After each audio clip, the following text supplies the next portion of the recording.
Welcome to the OTP podcast, where we bring you uncensored, unfiltered conversations. I'm your host, O or OJ, joined by my co-host, Mr. Y and Chinny. How you guys feeling? Yo, I'm good, bro. Good result. You know what I mean? Weekend's back, Putty's back, you know the ways there. So, yeah, man, happy to be back, bro. How are you feeling today, old man? We never asked you that question, bro. Finally, and before Chinny speaks, geez, I'm great. I was a little nervous with you guys with your thriller about going too much into, obviously, because we're going to discuss. But obviously, I was happy at the end of the weekend. But I'm good. I can't complain. You know, I love doing these shows with you guys, and see how you guys argue over your club. I love it. How you, Chinny? Oh, good, man. I'm ready for the show. I'm ready to listen, to give some insight. It's been a good weekend for all three of us. So yeah, bro. Mr. Positivity's here, bro. You can see it in his face where he's beaming, bro. You know what I'm saying? All right, well, we'll go into the first one. Arsenal back as they put 5 past Palace. I'm going to start with Chinny here. I'm gonna direct this one for you. What did you take? What did you take from the game? What was the positives, negatives? Let's start with it from Arsenal perspective. Let's start with the negatives. Yeah. So it looked a bit from the first half. Obviously, we did score early from a set piece, but it looked a bit flat. We had control of the game, but control without actual attack and domination. So the keeper didn't really have to make too much saves. There weren't too much last-ditch challenges. We didn't really move the ball that fast to be like penetrating. If I compare it to a team like Man City when De Bruyne is playing, or Liverpool with how vertical they are and how quick they move from back to front, we weren't like that, but we dominated the game without being that without having that super attacking threat, which I guess you can say that we played with the handbrake on and we didn't really need to come out of a certain gear, or you can say that it's a lack of confidence still and they still haven't clicked in to get up top. So those are probably the negatives. That's probably the only negative that I'd really take, along with it looks like there might be a couple injuries and little niggles here and there, which obviously we don't want to take right now in the business end of the season. But yeah, probably that for my negative. Performance-wise, player for player negatives. I wanna see Odegaard kind of drift away from Saka a bit more, so he can influence the game more in like a central position where he can put people through either side rather than working the right hand side. I get that we have our right hand side, Ben White, Saka, Odegaard, they have their little click link up, but I feel like sometimes it's overkill and there's too much similar patterns. It's too similar.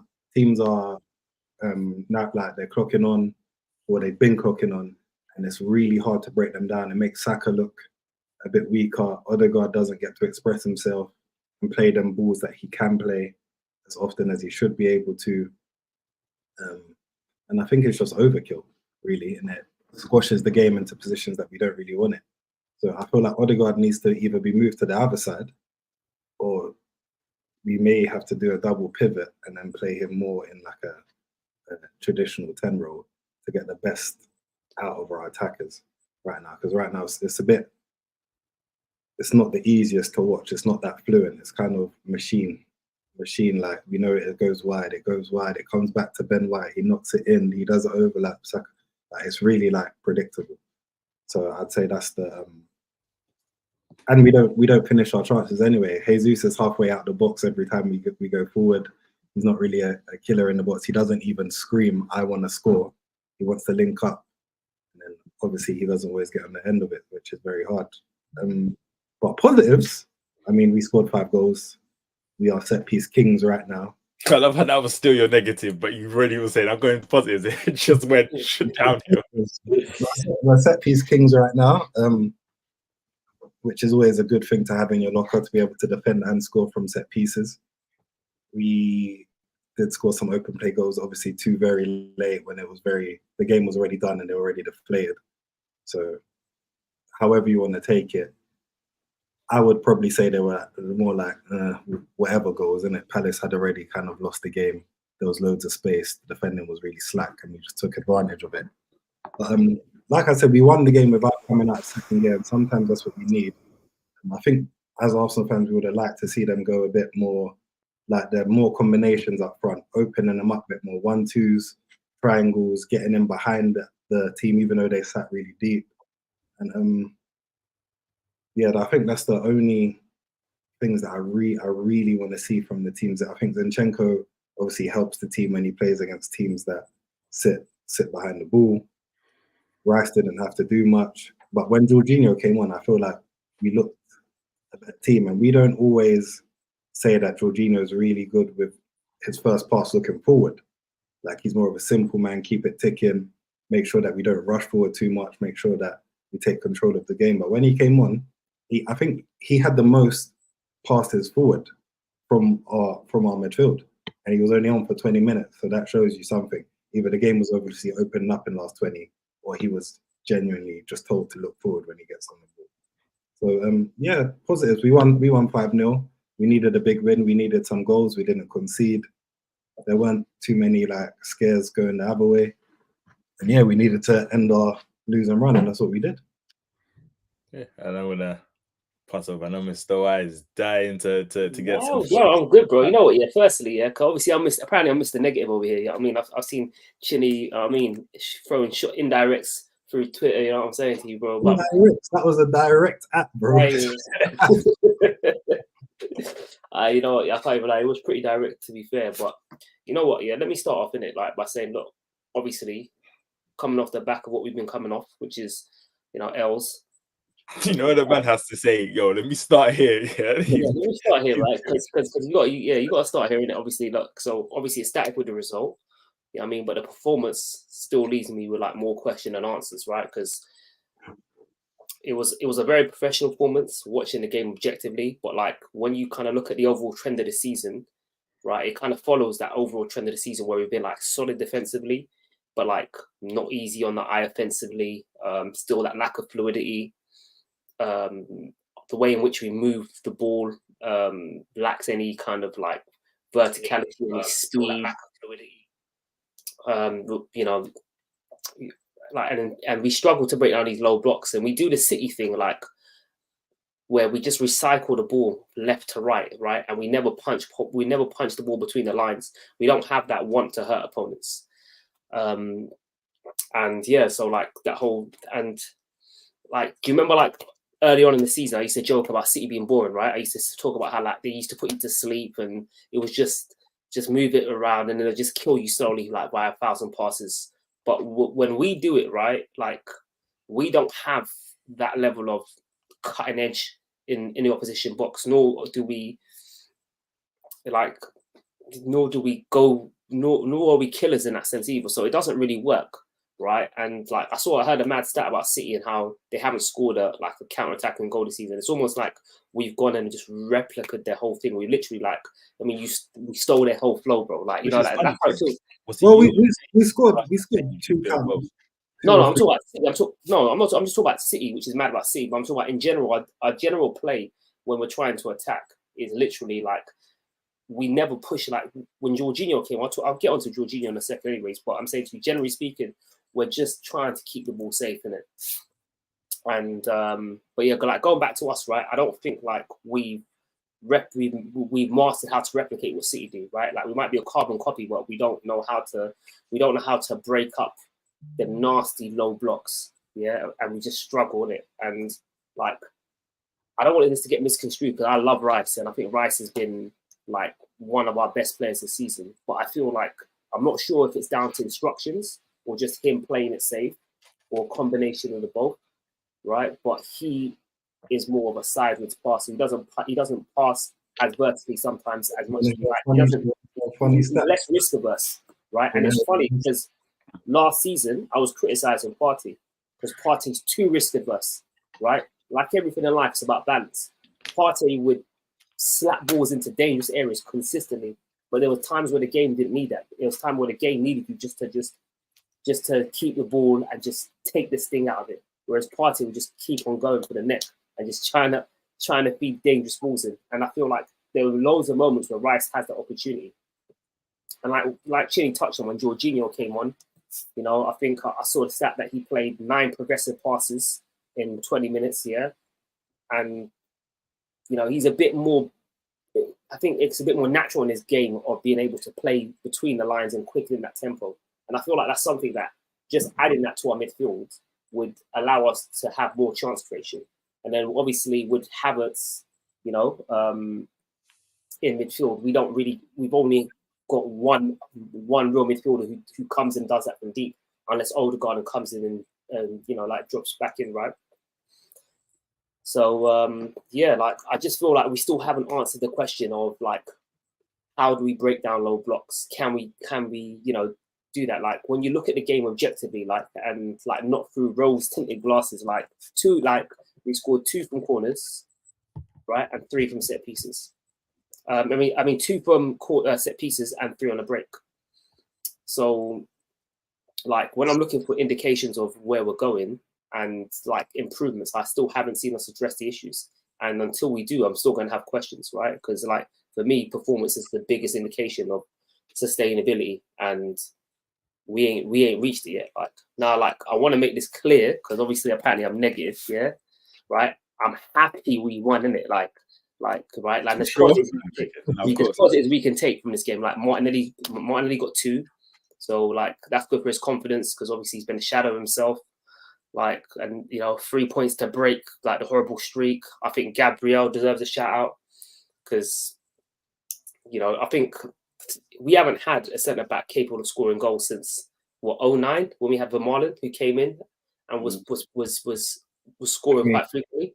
Koscielny popped up.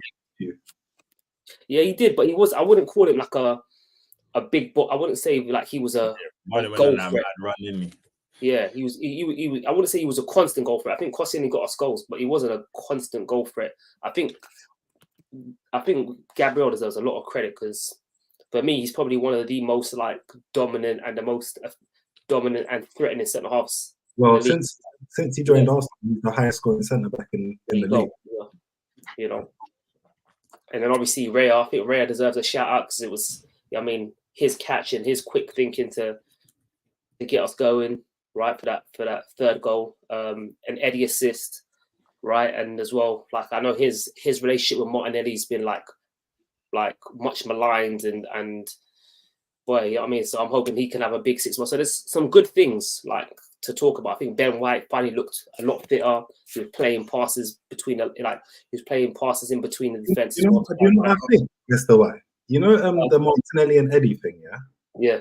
When we play against a team that plays so deep, because they're both not really ball players, having them right next to each other playing on it never works. Whereas when Jesus is there, he can play with the ball at his feet. He can move around. When Eddie and Martinelli both want to get him behind, they both don't really want it to their feet so they can do a little move, beat a man and slide what's through.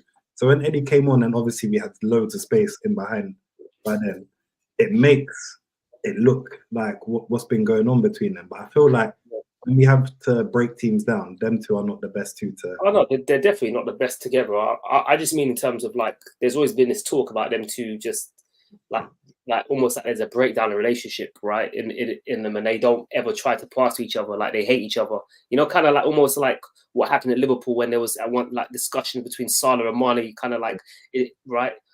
There's always that kind of friction being spoken about within the fan base. But yeah, so like, but yeah, like I don't like to over-index or hype up every win, like especially when I'm seeing red flags. Like I'm all about constructive. Oh, it's been negative again now, Jigga. Yeah, I'm saying to you. So like that's what I'm trying to say to you. Like for me, and I keep saying it, bro, we up against City, bro. City are juggernauts, right? They've set levels that nobody in this league has ever set before. Points tally and whatnot. So like we have to be extraordinary to take that title from them. So like when I'm seeing us not pepper Palace's goal, when I see us, I lied to you. Palace was poor, bro. They were poor, and our chance creation, very poor. And our chance creation that first half, yeah, was very from open play was non-existent, really, right? And again, this is where you start having to look at Havertz in that midfield because you're looking at him and ask, right, how are you contributing to this midfield, right? In terms of Did you guys threat. start rating him after he got like 1-2 goals? Did you guys start like going, okay, yeah, we're gonna get him back. He's back. Some of us didn't not rate him. If we go back to like our first pods, I said how many GA he's gonna get. I was predicting. I don't think he's. It depends how you're rating him, what you're rating him as. Yeah, I mean, for me, I was happy that he was starting to contribute. You can rate him on a contribution. Yeah, level. I mean, look, you know what it is, when the bar is this low, it's easy to kind of like, for me, the bar was on the floor, innit? Because I saw what he did at Chelsea, so I didn't have the expectation. I can't all of a sudden like ignore that. I was hoping that he can deliver. Yeah, I thought he would have kicked on. And just to go back on something you guys said about your centre back, I think he is one of the most goes under the radar. I think he's one of the ones that people don't really care or don't really think. He's talked about more about his trip to Turkey than he is about his defending. Mm-hmm. I think he's actually a good centre back. Like I feel like you always need the mixer of the two. You need the one that's neat, tidy, calm on the ball, and the other one is just the rough, ready, and whatnot. And I actually like him as a centre back, and I think he's one of the most like unnoticeable, like not unnoticeable. Yeah, he's Konate. They are similar. They more or less do the same role in our team. Yeah.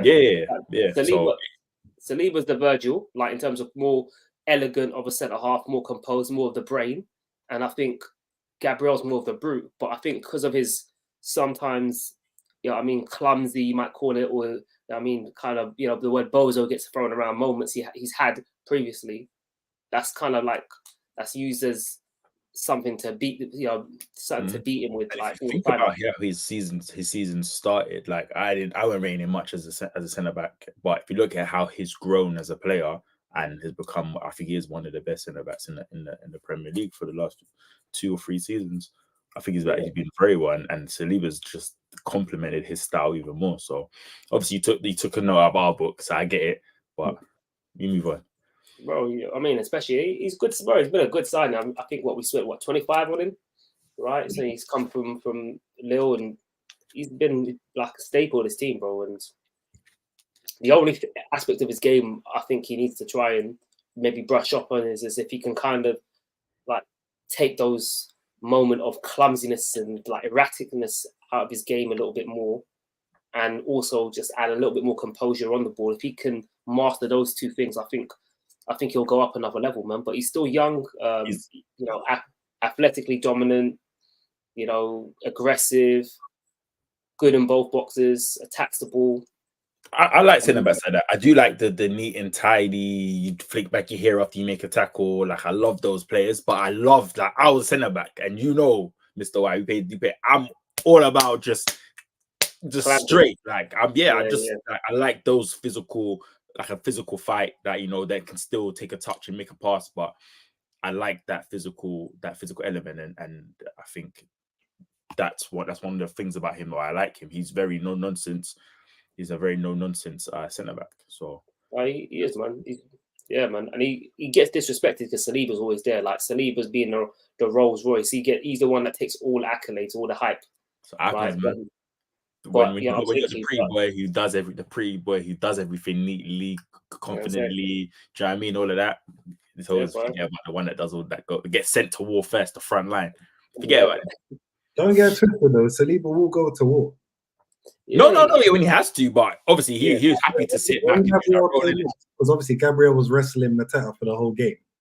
But when Gabriel came off, they said, Saliba, it's your turn. And Saliba had him in the pocket as well. I hear that. Very, very good centre back. Like, that's the thing. I think the likes of like what makes Saliba and like even Van Dijk special is that they can do it both, right? They're up for the war, but they're so good they don't necessarily need to have that. They can outsmart you, right? Bloody avoid them as well. So right, I'm trying to say to you. Whereas like I feel like Konate and Gabriel, I don't think they have that same level of intelligence where they can do that same role as Saliba's and Van Dijk's. I think they're more naturally front-footed, aggressive, and you have the brain next to them say, step right. They need that guidance. Not like Rio. You had Rio and Vidic. Like just like that was the combination, right? Like Rio was the more intelligent one, and then you had Vidic, who's more of the brute. like you need that balance between the two. It's always like you always see that in top Premier League pairing centre backs. So. I was about to say, yeah, when you think about it, you are right. When you think about top centre back pairings, that's how it's always worked. There's been a couple that are different, not in Prem, but I can name like Ramos and Pepe. They're both a bit scatty. Yeah. Oh yeah, but that works outside of the Prem. Yeah, outside. And also when you look at them in the league, right, which is probably the barometer for consistency. Yeah. Ramos more. Yeah. Madrid didn't really pick up that many league titles, right? Over the course of Ramos's career. He's probably, I'm trying to say to you, whereas in cup competitions, they tended to thrive. So, and then if you look at when they had their best pairing, in my opinion, it was Varane and Ramos, which is, again, Varane back then was athletic. Yeah. And I love how we go say back then, It's funny thing. He didn't go United, yeah. I reckon we would be talking about him so differently. Listen, when United bought Varane, I was thinking, I know he's got the name Varane, but I've never rated Varane like how everyone's rating him. I've never thought he's that top centre back because I feel like he only plays when someone's next to him. Yeah, I only like Varane when he's always had the main person next to him. Yeah, I hear that. I've never really thought, yeah, you're gonna come in and change our back line. When they bought him, all right. I think Varane, it's difficult because obviously he's a game changer in the right situation. But if you don't put him into the right situation, then he won't have that same type of influence. So I find it harder to judge those type of players because it's like you can have the leader, and if you put him next to the leader, that leader will look even better. Yeah. Do you see what I'm trying to say to you? And then you've got somebody who will help cover up, sweep. There's so much more he adds to the game. So I think it depends on the balance. But obviously United just do things on a scatty thing anyways to keep it 100. But like going back to what I say about Arsenal, like love the resilience we've shown all season. We've been grinding out wins, innit? And it's been a trait that I've been trying to like get more on board with, and like in terms of like it hasn't been the most aesthetically pleasing, but I've been like, all right, cool. It's signs of a good team to win ugly. But like that style, right, is not really conducive to winning like league titles. As you need more balance. You need games where you go in and you do your thing, right? So I think like against the big teams, you expect that like these kind of performances, whether we tip it with a 1-0, but against the smaller teams, you want us to be attackingly pleasing. Like you want us to show that we're clearly better than them. Like there's a gap between. You want to show that we are going to create this many chances, and whether we score all of them or not, but we're going to show you that this is how easy we can.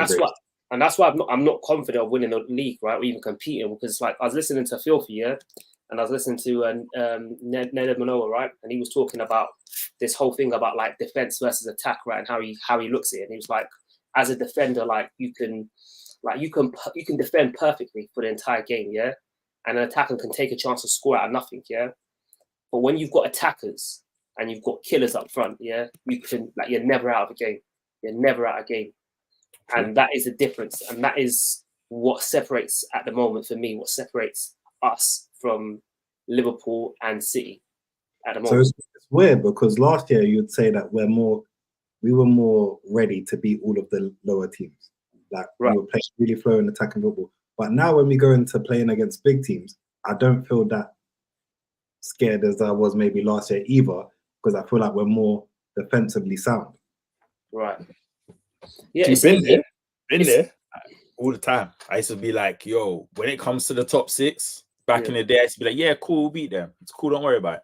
Then it came to them games where we're drawing against West Brom or losing against this team and Stoke and whatnot. I said, where you guys were, it's funny to see like this transition, like, and it's funny how football just works in a circle. But I didn't cut you off, Mr. Wygo.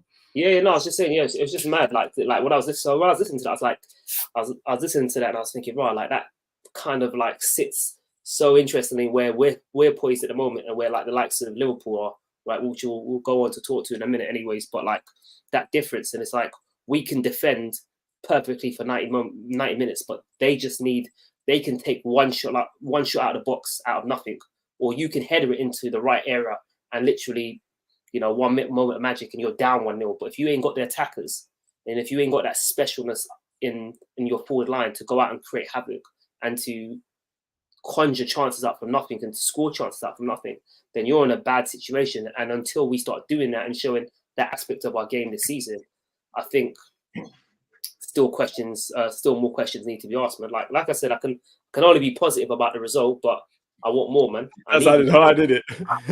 No, I guess we got Forest next away, which is going to be not the easiest game. But the one thing I can say, it will be a good test and a good thing for Mr. White to watch. So obviously, then they're not a team that look like they're going to sit back.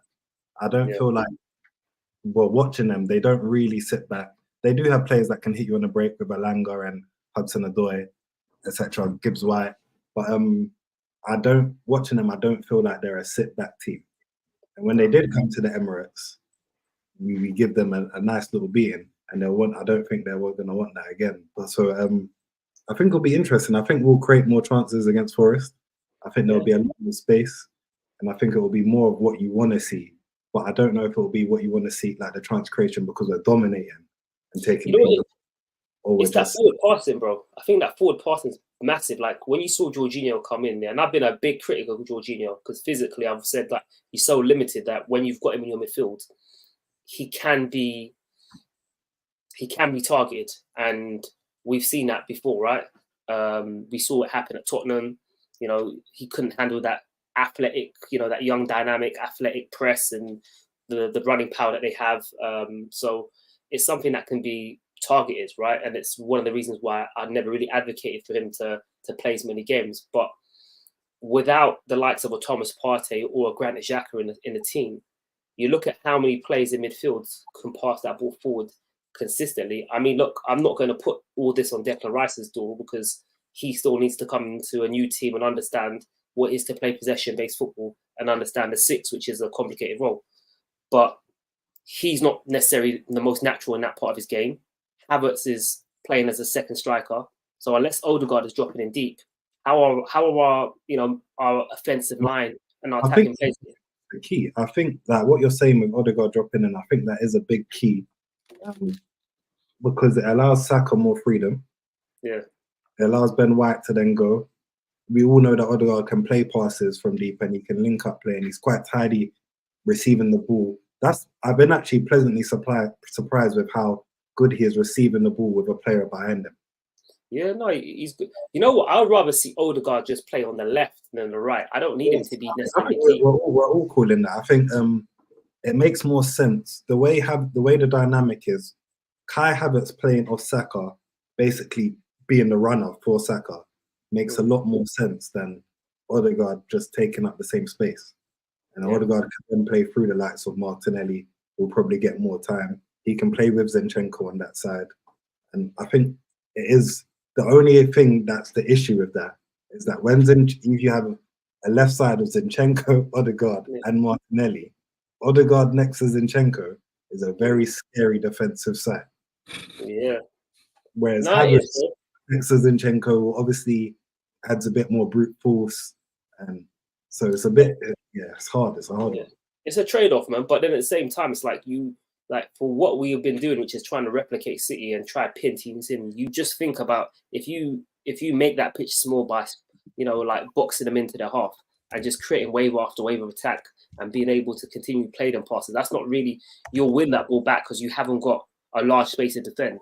You know what I'm trying to say to you? The problem with the likes of Zinchenko and Odegaard is when you ask them to defend, 20, 30 yards of space, right? And there's a load of space that the opposition can exploit. But if you're talking about small little spaces, because we've compacted that pitch so well, then they're not really going to struggle because it's a lot easier to defend, right? So, but yeah, man. Yeah, I guess while we're talking about the waves and waves of football, you might as well move on to your team that do waves and waves of attack. That's how they play. That's what they know. So, Liverpool, 5 points clear for a comprehensive win. OJ, you might as well start. Do you know what? I went in this game very cocky and confident on our last pod, and I can respectfully say I was wrong. I knew it wasn't going to be easy. I'm telling you, I was watching that first half thinking, this Monday is going to be fun. So I was thinking, this is looking a bit.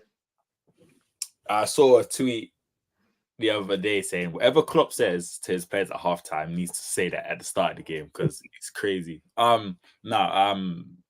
I think we showed some good signs, but I can't lie to you. On the right hand side, for a minute, we were getting bodied. I can't lie. He was dropping the shoulder left, right, center, everything. I was like, damn. I think we spoke about it as well. And they said it's unlikely that they will target your right back because he didn't look out of place. I think Mr. Y was talking, you and Mr. Y were talking about it, but they did target him. Yeah, and they ran at him constantly.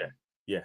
And I get why. And let's go back to the team sheet. I thought it was a very brave, like for Bournemouth, who are very attacking, very confident.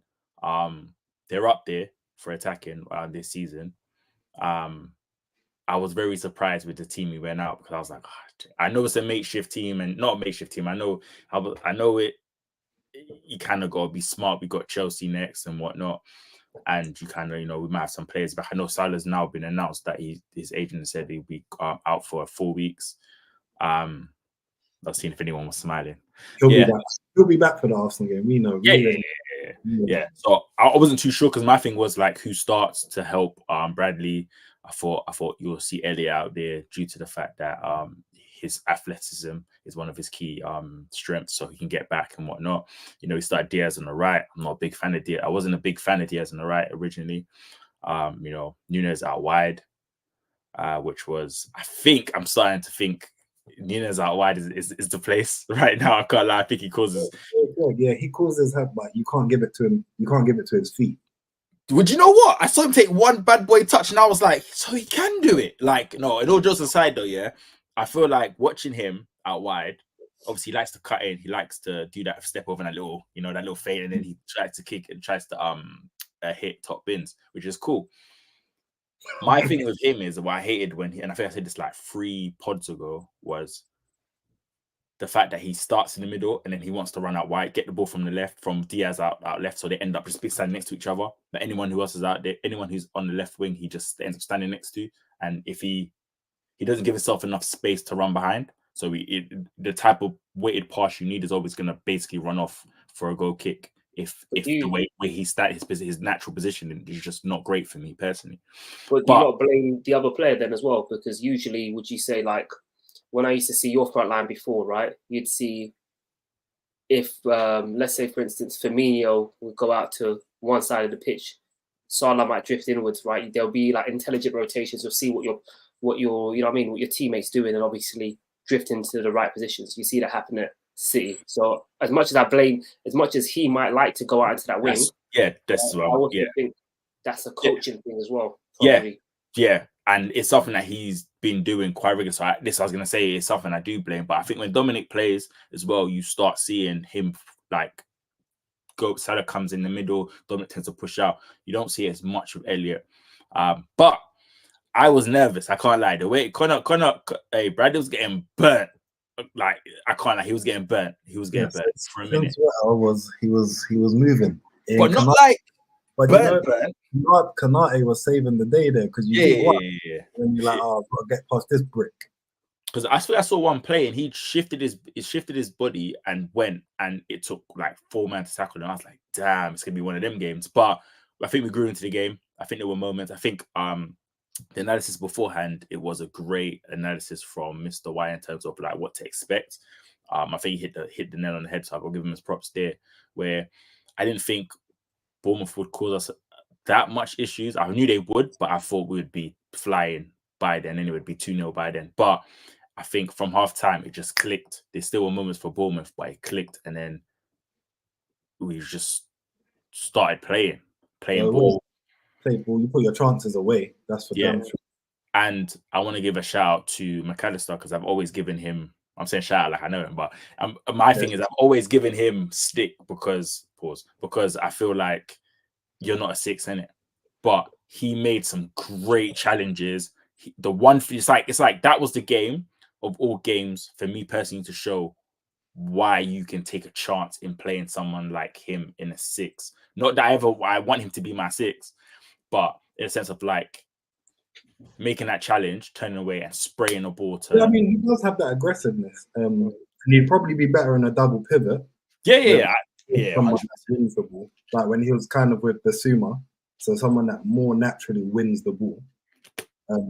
But I mean, against the better players that play in that hole, Yeah, I yeah. don't think. Because if he was to play against somebody who's a lot more physical or moves Even the when ball we around played quicker, against you, I think he's more of a natural 8 for me. You know, I think yeah, he's just been shoehorned. even when we played yeah, of against course he's not 6, but he's filling there. But I mean, like in the I think sense he's of just like, shoehorned in there, like because he can pass. Like, yeah, and like you guys said, like Chini just said, it's one of those things where because he's aggressive and naturally, like, because he don't really make time, he just like kicks at the ball and wins it, whatever. But he was able to then turn and spray, and we was then playing. So I was a little nervous with this selection originally in the midfield because I thought, ooh, but I thought we'd seen Ryan Gravenberch start, but I think overall, especially hearing the news of Salah being out longer than we expected, it clicked, and I'm hoping this can be the front three for the next few games with Gakpo coming in and making some changes. I genuinely liked.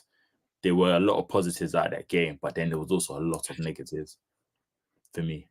I mean, the negatives are the same negatives that you've had all season. You can be got at. So I mean, you're watching Liverpool. I feel like is kind of the opposite to Arsenal. Like you lot go and destroy teams going forward, but they could have actually scored a couple goals in the first half. It could have been 2-0 up. We could have been. It could have been crazy. We could have been 2-0. Like yeah. And one obviously because your midfield three is like a makeshift kind of. Like there's no obviously real defensive player in there, and then it's down to your centre backs and goalkeepers to really keep. I think Konate had a very good game as well. I think, and I saw another person who I want to highlight. Obviously, Jota gets great. Great. I love Jota. Like when he's fit, and if I don't know, someone saying if he played FIFA, imagine if he didn't play FIFA, he would probably be winning Ballon d'Ors right now. But I want to Konate. I feel like that's one of the games where I saw Konate show his passing ability as well, like being able to pass forward. Do you know what? I watch Konate, and he's the one thing that allows him the space to pass forward is that your centre backs make longer passes into spaces rather than into feet. Yeah, so I see him hit a few just like the winders, and then you have Jota and like just running onto. That's what he wants. That's what he's hitting. That's what he's aiming for. That's what you don't do. I mean, it's not the hardest thing to do to hit. I mean, you can only hit what you want to hit. You can't. But if a man runs and you want to hit them, don't discredit my guy. Yeah, don't discredit my guy. I hear what you're saying though, because they're not. No, he made some through. He made some of them, but I hear what you're saying. There are a lot of those cut balls and just going around and run onto them. But no, in all honesty, it was a good. I was okay with what we're working with and what's going on. Like you said, our issues. I'm not surprised. So I tend to overlook some of our issues because we've been dealing with this. I'm not shocked at. But like I said, we could be got at any point by any team. It doesn't like. I think for you guys to win the league, your big players are going to have to be perfect because the rest of your team is not. My personal thing is, I don't think the rest of your team as a team is as good as Man City's. I mean, that's for sure. And I'm not sure. I was about to say. And I'm not sure it's better than Arsenal's as a team. So I feel like yours has to be perfect. Your big players have to be there and be firing to win the league. And then if that happens, you have 100% a shot at winning the league. Plus, I also think it's a new midfield. You know, I kind of disagree though, because I've been banging on sustainability this whole season, right? About performances and trends, and like these are the kind of things these are the kind of like not metrics, but visually what I take from and look for, like to give me an idea of where I think is sustainable long term, right? And although Liverpool defensively can be gotten at, right, and you turn around and be like, defensively it's not sustainable. What is sustainable is, and what they've shown throughout the course of the season, is that their attackers are killers, and their attackers will always keep them in a game, no matter who they're playing against. And it's the reason why they've only lost one game this season, and even the game they did lose, it was a farce, right? If we're to keep it 100, and the team scored in the, you know what I mean, I don't know what minute it was of the game, but the dying embers of the game against Tottenham, right? So it was literally a few minutes. And remember how we got that, how we scored. Yeah, how they got that goal.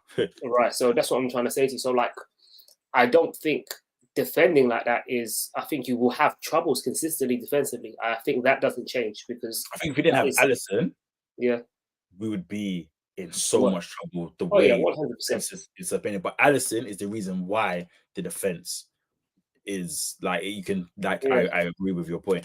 Right, but then obviously because you have the likes of going forward, you have the likes of Mo Salah, Trent when they're fit. You have the likes of Jota, who's for me is a killer, is a bagsman, right?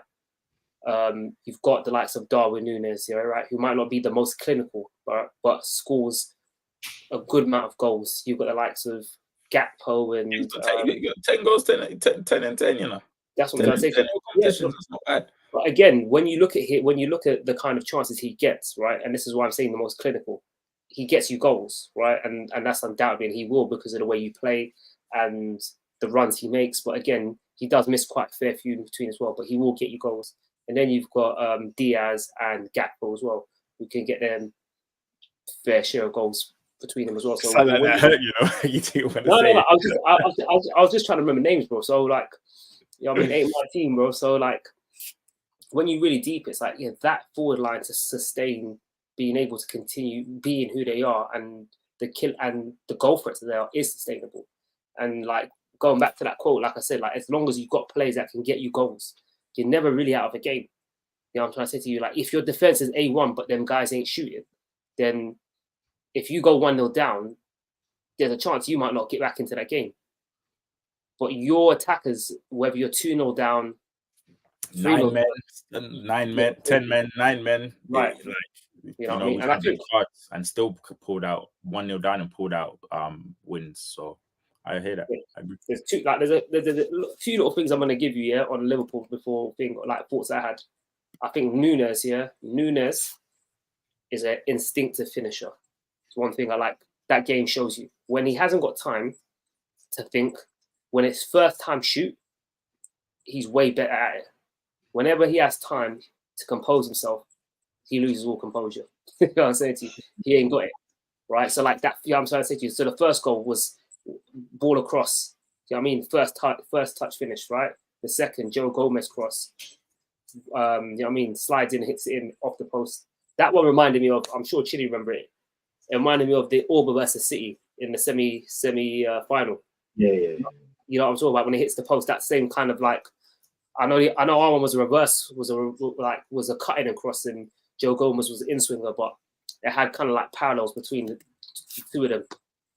But I think there's a few things, but like Joe Gomez deserves a lot of credit this season because last year, boy, they had him doing all moves to Ice Spice, and I'm trying to say to you, like after fans was waiting to let him go, man. He was getting it hard, bro. They were talking about, go take Gomez special deal with I'm saying to you.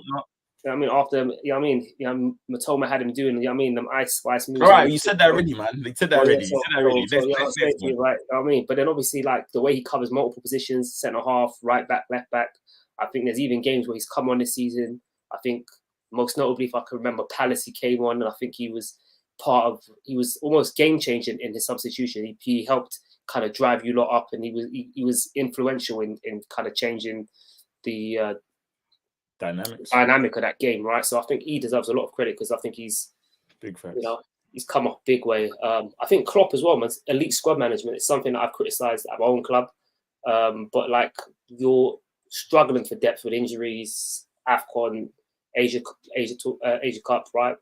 And he's been able to kind of integrate youth into the team. The likes of Bradley, I think, is it Owen Beck? Clark, is it Clark as well? Like being able to kind of call on these youngsters and bring them into these, you know what I mean, these difficult moments, like when you need them, and actually have them, you know, play a part, right? I think what's the name must have got the assist as well, right? I know Bradley had a tough game, but I think he got the assist technically for not a goal, right? Yeah, we're like, because it was Jota took it. I don't know if he officially got the assist. I think he did. Yeah, I would give it to him. Right, so like, right, and I think me and Chile, I think we had this whole debate on about integrating youth. I think Liverpool have it. It's how important it is, and I think Liverpool have it a little bit easier in being able to do that because you have more seasoned pros, more experience, more world class players. They also have what you were saying is that they can afford to throw this guy there because they're not introducing forward. Yeah.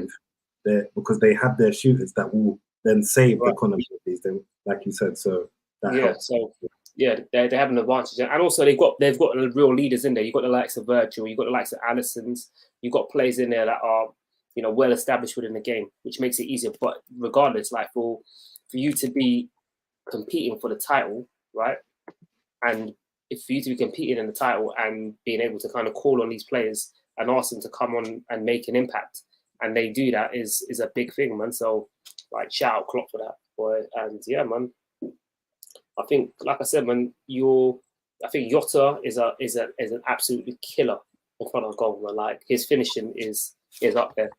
And that's just another one, man. And it's like we did a whole little segment on like how much when we compared like strength and depth between the likes of Arsenal and Liverpool's and Tottenham's and whoever. And like for me, I've always said like Liverpool's is by far the best front line or the most in-depth front line. And when you see like the stats, I think you've got like 18 goals in the last 15 minutes. And you know what's weird about that? I totally agree with you, and I think that they have more shooters than everyone, and it's more like they can bring players on the bench. They can start with whoever they want, and they always have a big threat. But you know the goals for, if you look at the goals for in the league, the difference is not that wide between Liverpool, Man City, Arsenal. I think Liverpool scored like 49. I think we're on like 45 or something like. So imagine we have no shooters. Right. No, I hear you. But you know what? I always say this though, like getting shooters is probably one of the hardest things to get in world football. To get real bagsmen is probably like the most, like you can see it like even with the striker market, the price, the price in which teams are demanding for players is probably the most expensive market as well to shop in. And you look at some of the business Liverpool done, I think Jota was signed for like 30 million or something cheap like that, right? So like, right. And I'm not a big Gakpo fan, right? Nor would I want him at Arsenal, to be honest with you, like just to keep it 100. But as a utility player, like as someone who can come in and offer something, he won't sign for much money neither, right? And is about 45, I think. And his versatility, to be fair. So there you go. So like, same. Remember, we spent like 40 on him too. Right. And obviously, I think you got your second after he came on, right? So like, it just shows you having that level of quality in depth and having players of that type of skill set and being able to call on them and ask them, yo, big man, come on and help deliver this result. And that's what Liverpool have got in abundance. And to think, obviously, Mo Salah's, he was out in Africa. Obviously, he's back in Liverpool, faking injuries because man can't deliver the AFCON title and them things there. We all know what you're doing, big man. Hey, when the gaffer said, yo, he'll stay with us, and if they make it, we'll send him back. I was like, yeah, gaffer, okay. But then the agent said 4 weeks. I was like, right. I saw the quote floating around as well from the old Egypt captain talking about like if you're a captain, you stay with your troops. That's like 100%. Like, what the hell is he? Yeah, I mean, I know he's going to get better treatment coming home. Like coming back to Liverpool, he's going to get better treatment because of the better. What are you trying to say, Chinny? Huh? What are you trying to say here? Facilities up at Melwood, isn't it? Like, there must be better. I can't lie to you. Why wouldn't he go home? When I can't lie to you, people are on loan. Yeah, they get injuries. They like injuries. That's like they're not going to play. They go, what place? Stay. Go back to bro. Listen, Salah can go Egypt, bro. You know what I'm saying to you? You can fly back home to Egypt and stay in the continent. Salah, he's not going to do nothing. When they're playing, he needs to rally the troops. You see, when Ronnie's when CR7's injured, he's on the sidelines with but he ain't. He does that anyway. But he ain't. CR7 ain't playing. Ain't go back and play a game. He's just chilling. Listen, Salah said, yeah, the Scousers are more important than the Egyptians, bro. That's from that, bro. Man said, I got a league to win before I go to Saudi. Yeah, I was saying to you, I need Champions League football, bro. I hear that. But yeah, no, you lot are doing your thing, man. I think you lot are sustainable, but that's the biggest takeaway I can take away. That's where my tunes changed on you lot. Listen, if we get a 6, and I think a left foot, another centre back. Sorry, you ain't signing nobody though. No. Summer. Oh, I'm talking about like from now to the end of summer. We ain't signing nobody, bro. That's why we're not good. That's why we won't win the league, bro. I think you can, bro. I think no. Yeah, we can. It's not happening. Yeah. Your shooters give me confidence. That's what I'm saying to you. Watching your team, if I had Bagsman in your team, it'd give me confidence because I know I know that I've got 4 or 5 players that can reliably Well, score I've been goals. doing this since I'm still putting my stocks in Martinelli to find his feet. And But yo, Chitty, you know what? Yeah, I ain't got a problem with that. But you know what the problem is, Chitty, though? That's only one. That's my only issue. I don't mind that. I've got like I know Martinelli can come good, but it's still only one. Not sure if you guys know, but we ain't talking about Arsenal right now. But I'm joking. No, I like Martinelli. I really like Martinelli. I really like Martinelli. Like I've always said, he's one of the guys that like Klopp loves him too. Like his style of play. I like the way he plays, man. I understand, he's still young and he'll give you a great game. Next day he might be a bit quiet, but I really like. But again, it's one of the ones I always say. Like we've had players that people like, but like they're not on your team, so you're not getting that frustration when you watch him. You're just thinking, you should have scored that. But for you guys, it's deeper when a man misses it than it is for like me watching him. So I hear it. You know what it is? What it's the pressure. I think like if he was at Liverpool, because of the fact that he has 2 other players in forward line that are just as much of a goal threat, there isn't that. The pressure ain't all on his shoulders. I think he can be what Chitty's talking about in terms of a goal threat. I just think there's too much on his shoulders. And had we had more players who offer that same level of goal threat, then he'd be a lot more relaxed. Like his 2 finishes were, Thierry Henry-esque. Like it reminded me of the one against Leeds. I'm sure you probably see the comp Chitty going around, like the way like it looked almost identical, right? Like when Thierry first came back from MLS. So, but yeah, like it's just that there's nobody else but him. Jesus ain't a natural finisher. If that's the pressure on him, it's mad how Jesus. There's more pressure on your wingers than it is on your actual striker. Because it's not his game. But then I hear it because Firmino, so I kind of hear that how it can happen, but I don't think it's the same with him. Let me ask you a question, right? It's like I'll give you examples. Like Saka, it's like Firmino and Salah, right? Or Firmino and Mane, right? Both your wide forwards were way more clinical than your centre forwards, yeah? Or your false line. Right. So that's what I'm saying. I hear that argument, but I also feel like I don't know. I don't think I hear what the requirement, how you're trying to play and how he plays or not, but I don't know. We're not trying to play him like that. I think Jesus is just a mix of a 9. That's the problem. Yeah, like I feel like for Firmino, if you remember, he was a winger, a cam, a did a way he played when he played out wide, start whatnot. And I feel like then he came in and then our Bagsman's was out wide. I don't think it's the same thing with all the expectations. The same with Gabriel. I expect Gabriel to score more goals than Bobby did. But then, at any point. But can I ask you a question? Though? That's what I'm saying. I would expect that at any point. So when you say so the pressure, like I feel like there should be a lot more pressure on Gabby on your 9 than it should be on Martinelli. It's like, how can you have that expectation on a man that's never had more goals? Like Martinelli, I think last season scored more goals than Gabriel Jesus ever scored, right? In the league. In the league, yeah.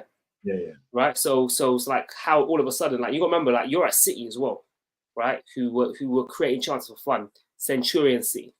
I hear that. You've never had that in your game. So it's like I can't expect Mertesacker to run. When you signed him, what did you expect? But to be fair, at the time you signed him, he wasn't fighting. You know what? Yeah, when we signed it, it was more like he would give us the bounce for top 4. That's the way I looked at it, because that was the next stepping stone, right? The league, we weren't at league talk at that stage, so everything that happened surpassed it. But we kind of, in my opinion, we skipped a stage, right, of where we should be in terms of our evolution. So you feel like you're paying for it now? Because I've always felt that, and I feel like you're not paying for it now. In the tabloids and online, we're paying for it because there's higher expectations. Yeah. Because I've always felt that. Remember, I've always said to you, like, I feel like you guys have gone from boom, and it's like you missed this part, but it's like now everyone has these high expectations, and I'm like, nice. It's a course, isn't it? Like it's you know what? I'll be honest with you. I think had we kept our team more similar to what it was last season, I don't think we would. I think because we made such a drastic change in terms of, like, if you look at essentially, we've changed our entire midfield, right? In the sense of, right, we've just established the midfield. Not like Liverpool, where your midfield had gone to the end of its cycle and then you're building a new midfield. End of its cycle. Right. Jesus Christ, it was like cycle's long gone, bro. Yeah, I'm trying to say to you, like, we had to come back. He just got photoed in team training. Yeah, that's mad. But yeah, like, So like we just established something that was working. We had a bad boy partnership working, right, between Partey and Xhaka, and then we signed Declan Rice, which is cool because you're going to need somebody to take over that Partey position. But then you signed a complete different profile to what Xhaka offers, and it completely changes the dynamic of the whole team. It's not like we built on, or it's not, or even if you wanted to do that, it's not like you've kept Xhaka as well. Like if we kept Xhaka and signed Havertz, then it doesn't. You still can go back to that formula from last season. There's continuity. So those are like the things. So like as much as yes, it also enabled us to go into the market, go and get a Declan Rice who maybe might have not been attainable had we done what we done last season, right? And give like kind of belief to players that we're next in for the title. So I think it's, I mean, it's I hate that. That's a good point. So I think that's a good place to wrap the show up. Is there anything you guys wanna quickly throw out there before we wrap this show up? Just like, subscribe, you know what I mean? Feedback is always appreciated, man, and just keep watching. We'll keep coming on here with our views, our negativity, our positivity, our jokes. Obviously, Arsenal don't play for another week, so we got some time off. But we'll be here ready to criticize everyone else. You got Chelsea. We'll be here ready. Yeah, I'm ready to criticize everyone else. I'm team negative to everyone else. I'm good. Yeah. Nah, yeah. Said, be Fulham, yeah? Huh? Fulham, yeah? Yeah, man. Yeah, do your thing, innit? Let's see what happens. I'm hoping for a Fulham Middlesbrough final, bro. That's what I'm hoping for. Oh, chill out. What I will say is thank you to everybody who's watching. Make sure, again, like Mr. Y said, and Chini said, like, subscribe, or, I keep saying Twitter, but it's X, YouTube. Make sure you subscribe to that too. TikTok, Instagram, all of the good stuff. And obviously everyone's handles are here as well. But we'll see you guys soon with the next show. Peace.